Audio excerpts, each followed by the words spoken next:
começar mostrando um pouquinho, uma introdução do webinar, né? O que que a gente pretende compartilhar com vocês nessa primeira etapa, tá? Então,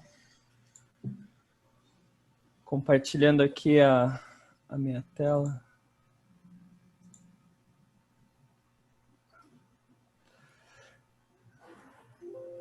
Então, nossa webinar Covid-19 pela equipe de Biologia. Preparamos com muito carinho, espero que todos gostem da apresentação. Lembrando que a gente vai focar em questões voltadas à biologia, então essa é uma abertura para discussões sobre a Covid-19 que vai ter continuidade em outras palestras também, né?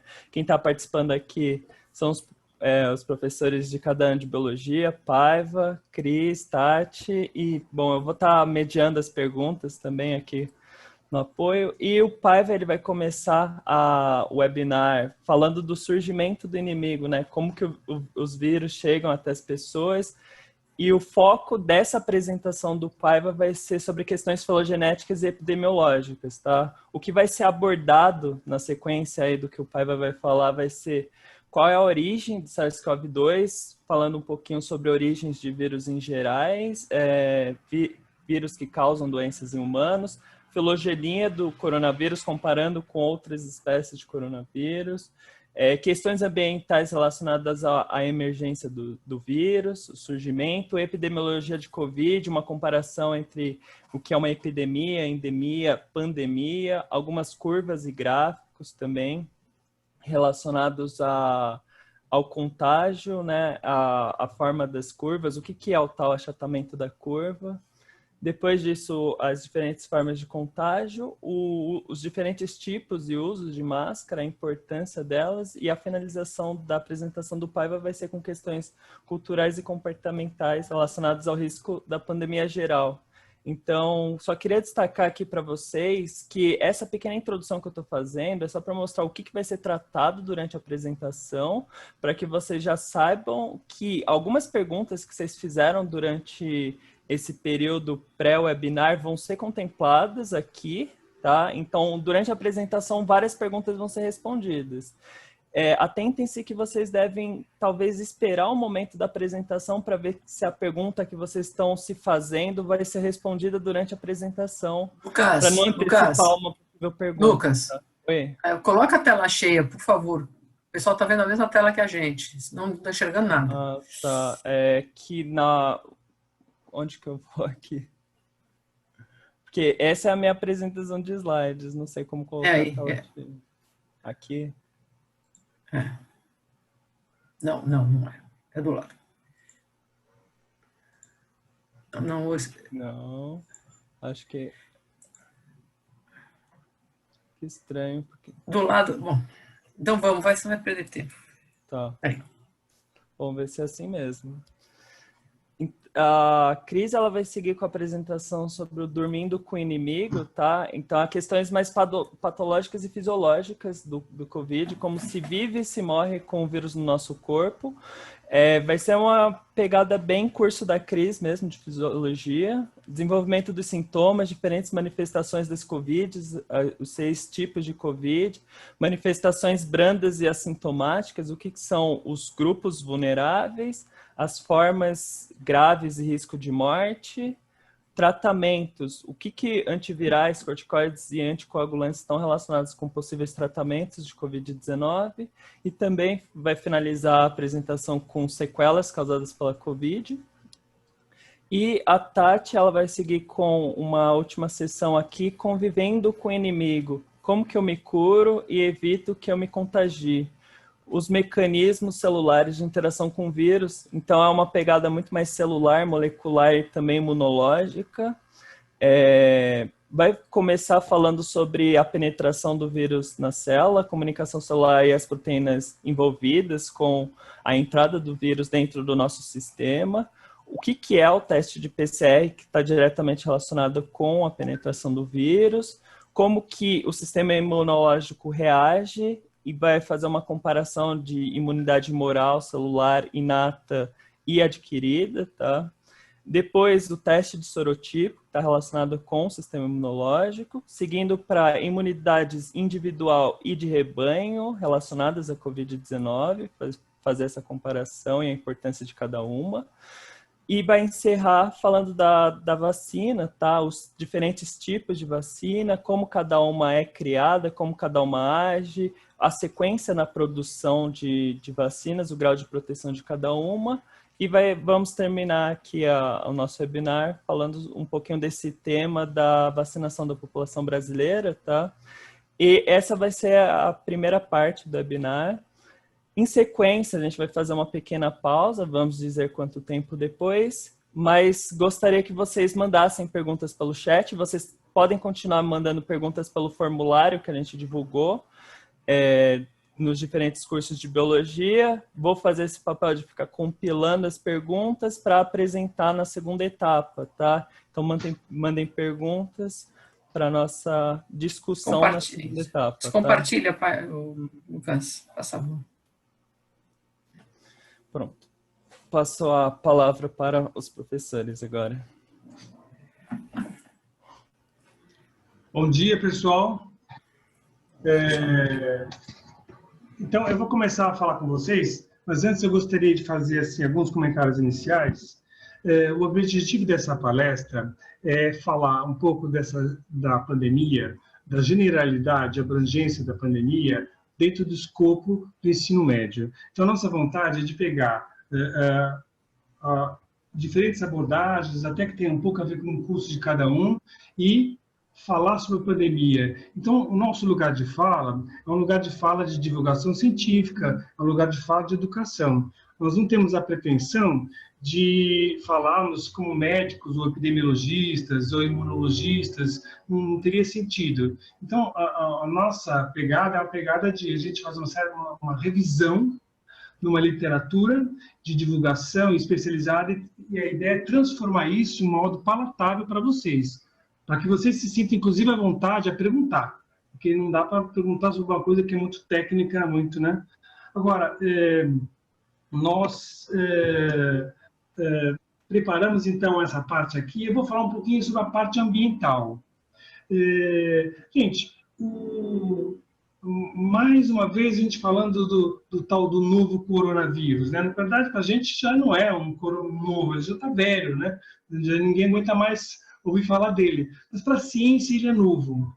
Então, os trabalhos todos estão sendo publicados num ritmo muito grande, tudo é muito novo. E alguns trabalhos até que serão comentados aqui nem tiveram ainda toda a crítica dos pares científicos, né? De modo que a gente está falando sobre uma coisa que está ainda acontecendo. Em relação ao Covid-19, é uma doença zoonose, é uma doença que tem origem zoonótica, ou seja, ela vem do mundo animal. Isso não é exatamente uma novidade, isso acontece desde sempre. Mais de 60% das doenças humanas são vindas dos animais, de modo que, em si, isso não é novidade. O que é novidade é que o ser humano ele está com uma hipermobilidade planetária, está com uma relação com o ambiente muito, muito grande, cada vez mais agressiva, de modo que só nesse milênio nós já tivemos 66 eventos de caráter zoonótico, envolvendo dengue, envolvendo zika, envolvendo cólera, envolvendo uma série de situações. Então, é uma questão de preocupação, né? Essa pandemia já estava sendo mais ou menos prevista, né? Nós tivemos pelo menos 6 eventos importantes, epidêmicos, já nesse milênio, que eu vou comentar mais tarde. Falar um pouquinho da origem do coronavírus, né, do qual nós estamos falando. Bom, eu vou pedir para eu mesmo mostro, né? Eu ia pedir para o Lucas. Eu vou mostrar para vocês um slide falando um pouquinho da diversidade de coronavírus. Os coronavírus, eles representam uma família, né? Os coronavírus, e existem pelo menos 4 gêneros. Aqui nesse slide eu mostro 3 gêneros que afetam mais o ser humano e os animais próximos ao ser humano. Mas existem os alfa-coronavírus, que afetam animais, os beta-coronavírus, que afetam o ser humano, e os gama e delta coronavírus. É uma diversidade razoável e agora está sendo cada vez mais bem conhecida. Os beta-coronavírus é onde está o vírus que causa a Covid-19.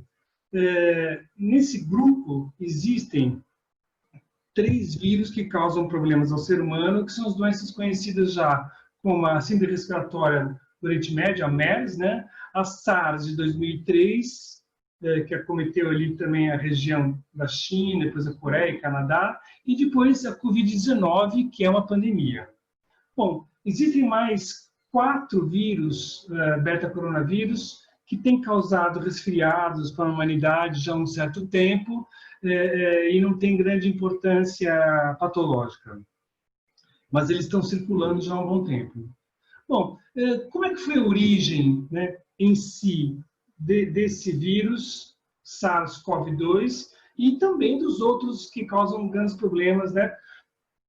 O SARS-CoV-1 e o MERS, né? Bom, a hipótese maior é que ela vem de morcegos. Então, essa aqui é a nossa grande interface com o mundo natural, os morcegos.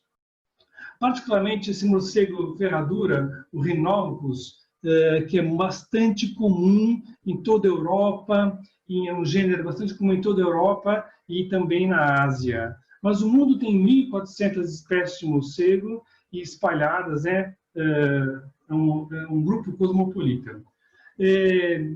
Os morcegos, eles têm uma carga ele é um hospedeiro com uma carga de vírus bastante grande. E esse animal ele não adoece com o vírus.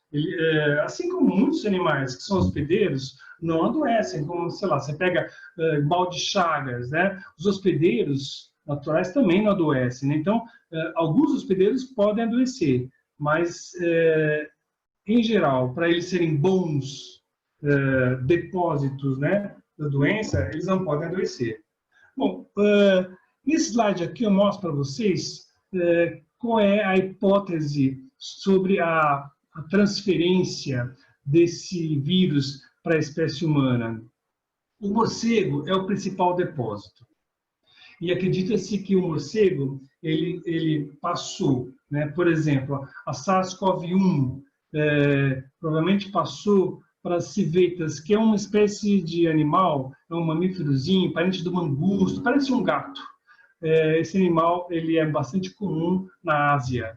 E a MERS seria através do camelo, né? E depois, qual a hipótese a respeito da SARS-CoV-2 que dá a Covid? Bom, a hipótese mais aceita é de um organismo que é um pangolim, que é um animal, parece com um tamanduá, mas é um animal africano e asiático. Come formigas também, fica mexendo no solo. Como é que eles fazem essas hipóteses dessa relação com os animais? Bom, eles colhem vírus dos animais e vão comparando geneticamente o genoma do vírus que está no ser humano com o vírus que está no morcego e com o vírus que está nos animais. Eles encontram uma grande homologia, uma grande semelhança. No caso da Covid-19, o pangolim ele tem uma sequência, o vírus que está no pangolim tem uma sequência que está no ser humano e que faltaria no morcego. Então, ele seria, vamos dizer assim, o pulo do gato aí, né?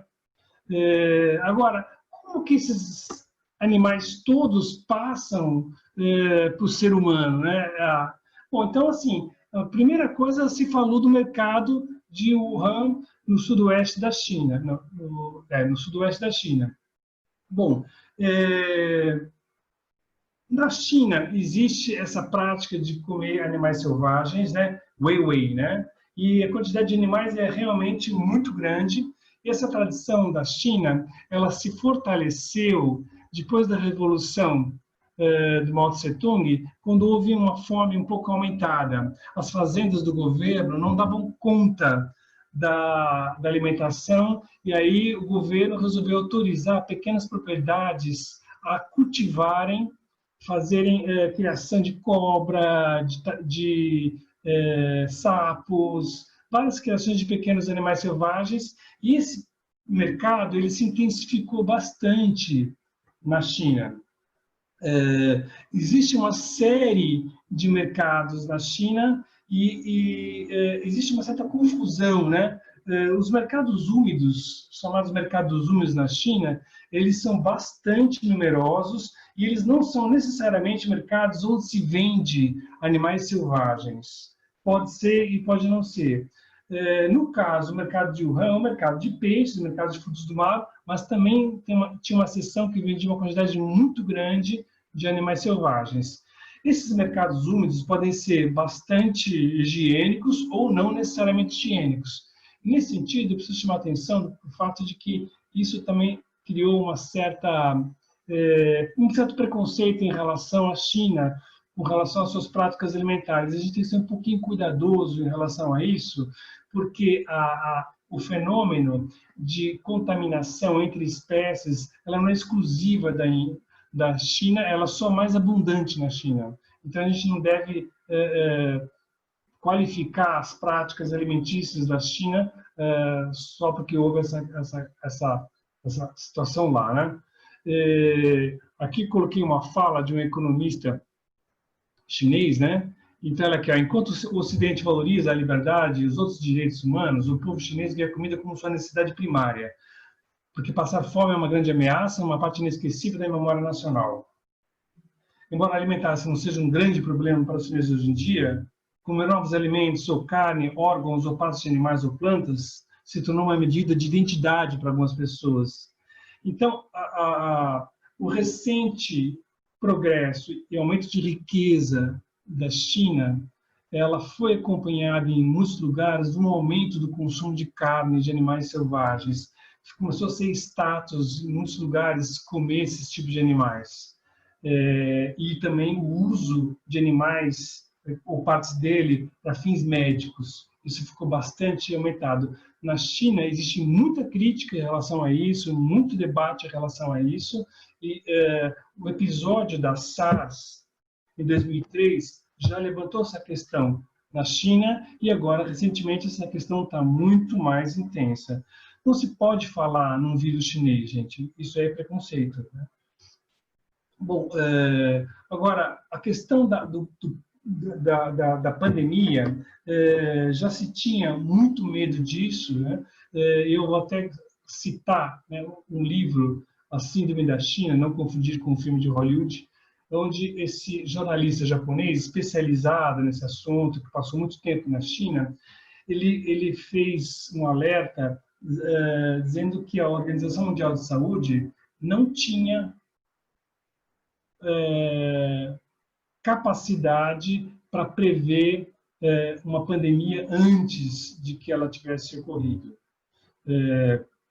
Ele faz uma crítica dizendo que a equipe que fazia o trabalho de alerta e resposta a surtos, particularmente relacionado aos surtos emergentes, era composto de apenas 3 pessoas que monitoravam dados que eram acesso de muita gente, ou seja, eles não tinham uma velocidade de reação muito grande.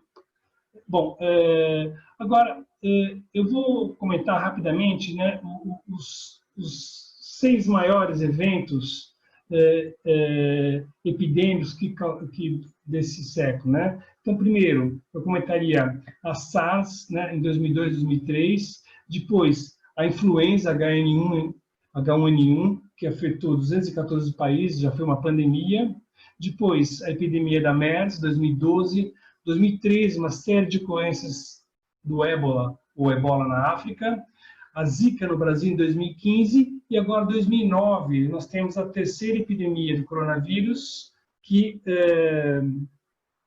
é provavelmente a epidemia mais mortal, né, dos últimos 100 anos.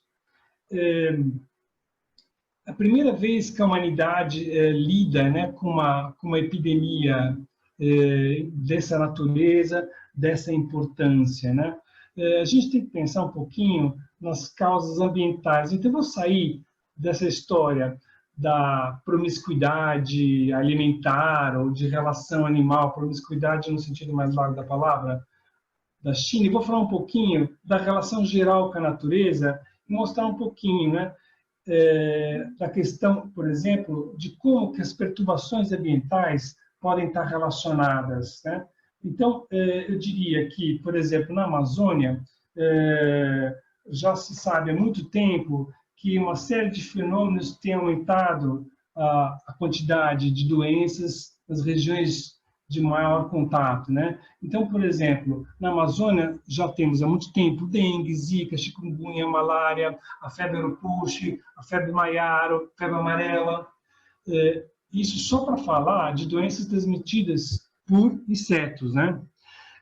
Então, essa lista de coisas que eu coloquei aqui dá uma amostra dos problemas ambientais que podem estar relacionados com uma relação complicada com a floresta e com os seres vivos que estão dentro dela, causando a gente usa o termo spillover, como se um vírus é cuspido de uma espécie para outra, o vírus pula de uma espécie para outra. Não só o vírus, como outros organismos patológicos, micro-organismos, né? Então, toda a relação com a floresta, derrubada, construção de hidrelétricas, estradas, o garimpo, a maior quantidade de transporte aéreo, crescimento da população, todos esses problemas estão acontecendo agora na Amazônia e em muitos lugares do mundo. Queria falar um pouquinho da teoria que envolve um pouco isso, né? Eu vou passar para mim aqui.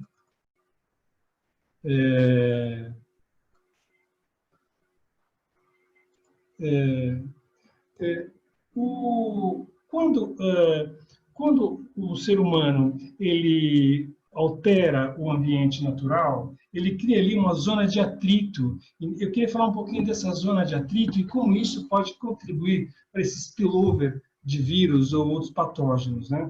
Então, por exemplo, quando você destrói uma floresta, por exemplo, com um desmatamento por fogo, né? Todas as espécies que estão ali, que são césseis ou que têm pouca mobilidade, vão acabar morrendo. Mas existe uma série de espécies que elas têm mobilidade, então elas vão acabar fugindo, elas vão correr, elas vão voar. Essas espécies elas vão encontrar alguns refúgios, e aí em zonas onde pode estar mais próximo do ser humano ou não. Mas nas zonas onde está mais próximo do ser humano, existe um atrito complicado. Então, você pode imaginar uma região onde tem um tronco oco, uma árvore. Nessa mesma árvore, eu posso ter um morcego na região mais alta, eu posso ter um pangolim numa região mais baixa ali, e posso ter ratos no subsolo. Há uma concentração de espécies nessas áreas de refúgio desses animais todos. A fragmentação dos ecossistemas, as bordas são zonas de tensão. Estudos mostraram que existe uma diversidade até maior nessas zonas, que a gente chama de zonas de transição ou ecótonos. E nessas zonas de transição, pode ocorrer esses spillovers. Existem estudos que mostram, estão sendo feitos estudos para mostrar isso aí, né? Por exemplo, no caso dos morcegos, a preocupação é muito grande, que, vejam, vocês podem imaginar como é que seria na região amazônica a quantidade de morcegos que tem ali, se os coronavírus começarem, de alguma forma, passarem para o ambiente e do ambiente voltarem para os morcegos. Essa via de volta, ela não é impossível de acontecer. Então, aqui na região nossa, aqui, ela é bastante complicada. Por outro lado, voltando um pouco à China, a China é um dos lugares com o maior tráfico ilegal de animais do mundo. A quantidade de animais que são consumidos ilegalmente na China é muito grande e isso é um problema sério para eles. Colocaria nessa lista também os Estados Unidos, que também importa. Os Estados Unidos e a China são os maiores importadores ilegais de animais. Isso tudo também contribui para possíveis fenômenos de spillover de vírus, né? Bom, deixa eu só comentar uma coisa aqui. Eu queria falar um pouquinho sobre aqui, ó, situações possíveis que pode haver esse pulo, né? Então, por exemplo, existe, então, nessas zonas de conflito dos ecossistemas com o ser humano, os ecossistemas selvagens ou os ecótonos dos seres humanos, uma permeabilidade. Então, esse conceito é um conceito mais ou menos novo que tem sido estudado. Então, por exemplo, existem várias situações de permeabilidade, né? Uma delas, que é essa última que vocês estão vendo à direita aí, é o caso do coronavírus. Mas tem casos, por exemplo, que mostram o toxoplasma, casos da dengue. Então, se estuda como é que essa permeabilidade pode ocorrer, e aí a ideia para combater essas situações é trabalhar em cima desses ecótonos, nessas zonas de permeabilidade e fazer uma gestão dessas situações aí. Bom, eu vou agora falar um pouco com vocês sobre a Covid, mais no sentido da epidemiologia, né? Queria começar a falar um pouquinho sobre o contágio. Então, deixa eu ver aqui, eu vou ter que administrar meu tempo de fala aqui, o Lucas vai me avisar. Bom, em relação ao contágio, nós podemos pensar da seguinte maneira: como é que o vírus passa de uma pessoa para outra, né? Então, basicamente, as grandes portas de entrada, a principal é o nariz, a boca, os olhos, e a boca pode ser via respiratória e a boca também pode levar para o sistema digestório. A mais comum e mais perigosa é a via pelo nariz. Pelos olhos, é mais comum em meio hospitalar. É muito rara a ocorrência disso em meio nas residências e tudo mais. Agora, como é que é o material, né? Como é que o vírus vai para esses lugares? Como é que ele entra dentro do corpo, né? Ele basicamente vai entrar, principalmente a via mais comum é de gotículas maiores ou menores, os perdigotos, que a gente absorve em espirros, em tosse principalmente, né? Quanto mais profunda a tosse, mais viral ela é. O muco ele é muito rico em vírus. E os aerossóis, a fala, então as microgotículas, né? Os aerossóis, quando as gotas elas têm menos de 5 micrômetros, são bem pequenas, e os vírus podem estar ali. Existe uma discussão grande sobre os aerossóis hoje em dia, até que ponto eles podem, né, ser contaminantes ou não. Eu diria que os aerossóis eles podem ficar bastante tempo em suspensão. Eles podem ficar de 1 a 3 horas até conforme for a circulação de ar no ambiente fechado. E saiu um trabalho recentemente agora, que é feito em hospital, e eles conseguiram detectar vírus com capacidade infecciosa de 2 a 4,8 metros dos doentes. Esse aqui é um trabalho recente. As fezes tem partículas virais e, teoricamente, o aerossol das fezes, por exemplo, após a pessoa defecar, na hora que ela tampa, se ela não tampar a privada, aquilo ali pode criar um aerossol. Isso é uma coisa que todo mundo tem que tomar cuidado, em geral, né? E esse aerossol pode conter o vírus e não tem trabalhos muito claros sobre a epidemiologia disso, quantas pessoas foram contaminadas dessa maneira, mas teoricamente é possível, e é possível uma pessoa que ingere alguma coisa, um alimento que tem um vírus, contrair o vírus dessa forma, desenvolver a Covid. Bom, agora, eu queria falar um pouquinho também da capacidade de pegar, por exemplo, o vírus, os tais fomites, que são as gotas que ficam, ou qualquer coisa que tenha um vírus, né? Normalmente secreções humanas, sobre as coisas, né?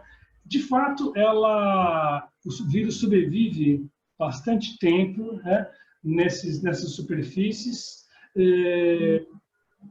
e o vírus ele tende a sobreviver mais tempo se a temperatura é mais baixa, até 10 graus, eles podem ter bastante sobrevida, e temperaturas mais altas, já aproximando de 50, 60 graus, o vírus morre.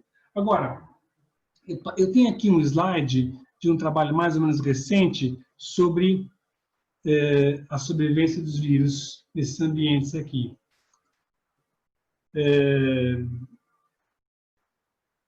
Deixa eu mostrar aqui para vocês.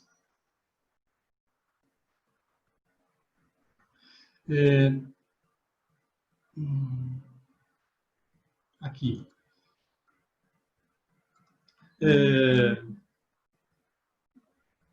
Deixa eu ver, estou com dificuldade de mostrar aqui a coisa. O plástico é um dos materiais mais estáveis, né? Eles podem ficar 72 horas e o vírus ele tem capacidade contaminante estável durante esse tempo. Já o vírus no aço, ele decai a sua capacidade de contaminação, vai ficando, né, menor. Eu tenho esses dados só para esses dois. E também, se tiver no material, no fômite, essa gota de saliva, proteína, a tendência é que o vírus fique mais tempo ainda. Na água, o vírus sobrevive bastante tempo, né? Dentro do líquido, ele pode ficar cerca de 3 horas dentro de um líquido em suspensão. Né? Para o vírus numa piscina, eu não tenho esses dados, quanto tempo ele fica vivo dentro de uma piscina. Porque a piscina tem cloro, né? Então isso pode alterar. Bom, em relação à epidemiologia do vírus, né? Eu queria falar um pouquinho disso. Bom, o vírus, ele, vamos dizer assim, ele tem uma capacidade numa população de se reproduzir em torno de, vamos dizer assim, de 2,4 a 3,3, que é chamado número de reprodução. O que é o número de reprodução de uma doença? É a velocidade em que ela vai sendo transmitida dentro dessa população. Então, por exemplo, todo vírus ele vai ter um número básico de reprodução, o R0. O R0 ele vai ser a capacidade que esse vírus tem de se transmitir dentro dessa população. No caso, por exemplo, o vírus SARS-CoV-2, ele tem mais ou menos a capacidade para 2 a 3 pessoas. Cada pessoa transmite para 2 ou 3 pessoas. Isso dá conta da velocidade de transmissão do vírus, né? Agora, e a fatalidade, né? Quanto que as pessoas morrem? Isso é um pouco variável, né? A gente fala em taxa de letalidade ou razão, caso, fatalidade. Para a Covid-19, nós temos a medida que tem mais ou menos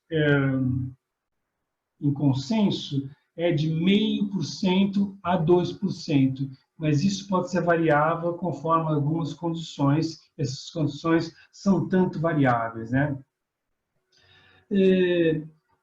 Agora, quando se pensa numa epidemiologia, se trabalha com números e se conta os números, né? Então, existe uma epidemiologia descritiva e uma epidemiologia mecanicista.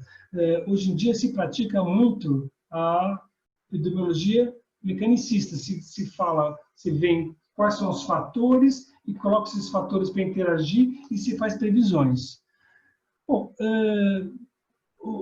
em geral, né? As epidemias elas têm uma curva de ascensão, um pico e uma queda, né? Então, eu vou mostrar uma figurinha para vocês de números que mostra mais ou menos a aparência básica de uma epidemia, né? Então, é mais ou menos assim. Opa, existe numa epidemia em que ela está totalmente fora de controle, uma curva, um pico e uma queda. Isso aí se fosse o R0 ou o R basal. Agora, se a gente adotar medidas de controle, esse R deve diminuir, né? E a ideia é que o R sendo diminuído, a velocidade de crescimento da epidemia vai ser menor. O número de pessoas grande pode ficar doente, mesmo assim ou não, mas a ideia é que o manejo dessa epidemia seja feito de tal forma que, no mínimo, a capacidade do sistema de saúde ele aguente. Ou, de fato, quanto mais você puder evitar isso, né, e ser menor, melhor. A maioria das epidemias nos séculos antes do século XVIII, né, eram completamente fora de controle. Mas mesmo a peste negra em Veneza já se tentou, já se tinha ideia, né, do isolamento social como uma medida para tentar fazer esse controle. Bom, aqui em São Paulo, por exemplo, né, nós implantamos medidas, né, e tentamos diminuir, achatar a curva. Então, esse gráfico aqui mostra para vocês qual seria uma medida o resultado da medida de controle, né, para a nossa epidemia aqui. Se a gente tivesse uma medida de controle mais forte a partir do dia 31 de maio, a nossa curva seria mais suave, como vocês veem ali embaixo, essa curvinha em verde, né? Bom, como que as pessoas obtêm os números para fazer isso? Basicamente, os números, que é um problema, eles vêm dos sistemas de saúde, né? São as mortes por gripe, por Covid, mas também eles podem computar as síndromes respiratórias agudas graves, que podem ser causadas também pela Covid, e levando à morte, mas não se fez exame. Então, um dos grandes problemas epidemiológicos nossos é que nós estamos no escuro. O Brasil é um dos países do nosso porte, nossa capacidade, que menos testa, né? Então, isso é um problema muito sério. Nós temos uma baixíssima testagem, então ficamos muito no escuro em relação a isso.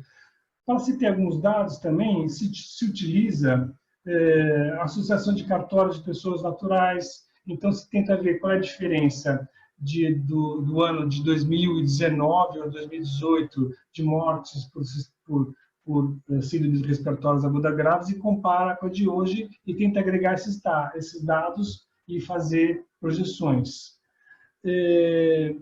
O Brasil, para vocês terem uma ideia, faz menos testes do que o Peru, menos testes do que o Chile. Países do tamanho do Brasil, como Rússia, Estados Unidos, fazem cerca de 220 mil testes, mais ou menos, já fizeram, e o Brasil não chegou a 64 mil testes. Então, nós realmente estamos no escuro, isso é um problema. Bom, agora, o que a gente faz, né, com esses gráficos todos, com esses dados todos? Na verdade, a gente vai gerir a crise, vai prever cenários, vai ver o que a gente faz com essa crise sanitária e vai adotar políticas. Bom, aí assim, o que nós estamos vivendo, então, assim, é um monte de gráficos, uma profusão de gráficos na internet, e geralmente esses gráficos, eles nos servem para saber, ter um retrato do que está acontecendo e adotar medidas em relação a isso. Então, vocês vão ver gráficos, por exemplo, cumulativos, gráficos com taxas relativas, gráficos lineares, gráficos logarítmicos, né? Médias móveis. Então, eu queria mostrar para vocês alguns gráficos mais ou menos recentes. Aqui. Então, esse gráfico aqui mostra uma situação no Brasil. Então, assim, aqui no Brasil, o que acontece é que houve um grande aumento e uma estabilização geral. Então, aqui em vermelho, né, vocês estão vendo que está mais ou menos estável e atualmente são as cidades brasileiras que estão convivendo com o aumento que estão vendo agora aqui em agosto. Em roxo, é a população do Brasil que está convivendo com uma diminuição de casos. Isso foram dados até dia 30 de julho. Se a gente pegar aqui a cidade de São Paulo, né? A cidade de São Paulo. A cidade de São Paulo é bem o retrato do Brasil nesse sentido, de uma estabilidade e um recente aumento dos casos agora aqui no segundo semestre, pós a diminuição do isolamento social.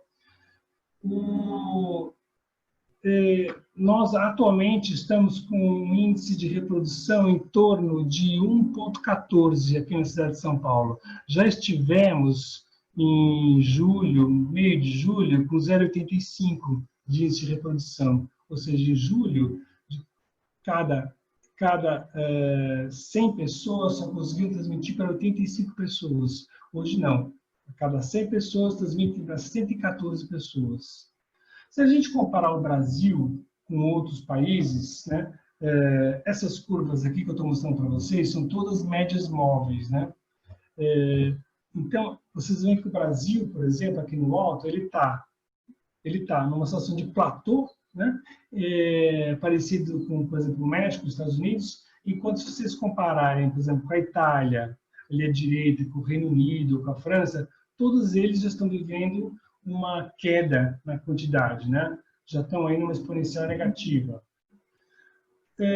O Brasil, ele é um país bastante complexo e tem várias epidemias aqui dentro, né? Então, assim,